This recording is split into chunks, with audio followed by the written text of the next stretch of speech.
Coach still, moving along through the season here. Look back to last weekend, positives that came out of the weekend for your team. Saturday we definitely had some positive. We played a team that was huge. They were ranked early in the season. Just the size against them, they came in game one and just absolutely took it to us.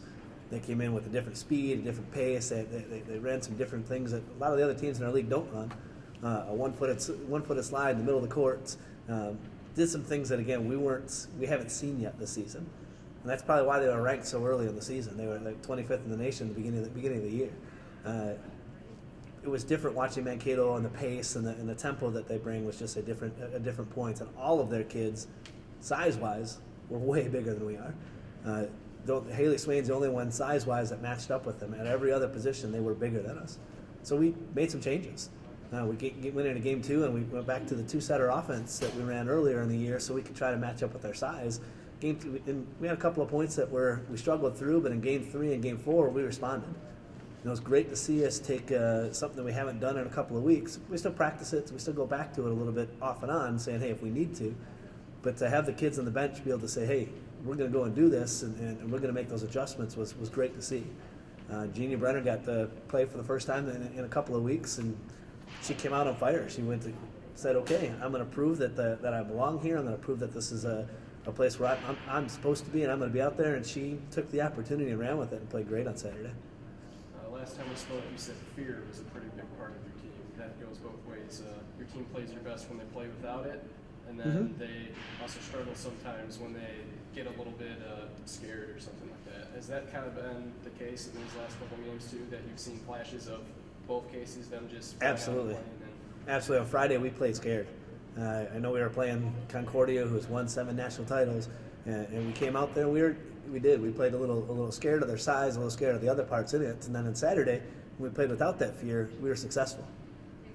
Game one, we just played. We played hard, but we got beat pretty bad by their size. In game two and game three and game four, we adjusted. We said, okay, they have this coming at us. Let's not be afraid of it. Let's go and just attack it. And let's attack what they do. Let's attack their strength, and let's try to leverage our strengths against them.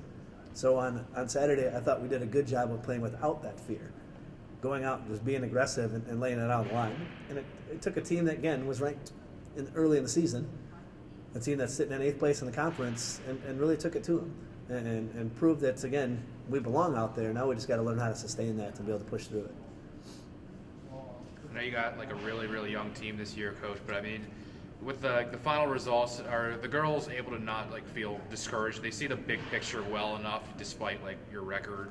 I think so. I think we're learning how to see that big picture. There are times when we definitely, you could see us being beat down and being other points in it, but our seniors and our leaders do a good job of making them realize, hey, this is a learning year. This is a building year. So building year for you guys to play as hard as you can for us, and we'll get to that point, and we'll learn enough to be able to lay the foundations the right way. We're focused on the learning. We're focused on the little goals, focused on the little things because we are so young. But like I said, Jeannie got to that point, and she said, okay, I'm going to learn from this. I'm going to learn from the early mistakes. I'm going to go out there and go hard and taking a little bit of that leadership and be able to push through on some of the points that we weren't able to early. So we're learning. Yeah. Definitely focus on the learning. Yeah, how strong has the leadership core been all year long for them to be able to accept that their senior year is a building year? I wouldn't have wanted to do it with anybody other than Cindy and Janelle. Janelle's a one-year transfer. She just wanted to come to a group of kids that cared. And she loves the fact that she's playing with a group of kids, a group of freshmen who care and want to get better. And Cindy's just without a doubt, is just a leader in general. She comes out, she works hard, she's a leader in herself. She doesn't have to yell ever. She never does. That's not her style, but she leads by example. And she goes out there and proves that what she's all about and the thread that she's built with every day just by competing. And so, it's not easy on them to lose matches. No one wants to. It's not easy on me. And we're all losing sleep and all being stressed out about it enough. But the seniors that we have great leadership to be able to say, okay, keep learning from it and keep going.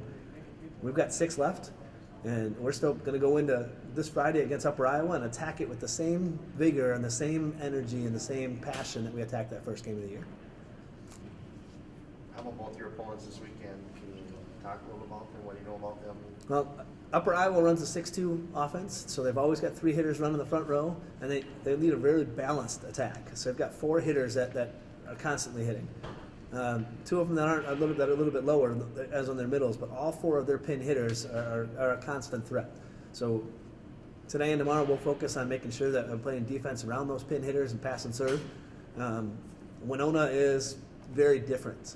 They've got 2 kids, but those 2 kids are way more dynamic than most. They're ranked 5th in the country right now, or 6th in the country right now, and they've knocked off a couple of the top too.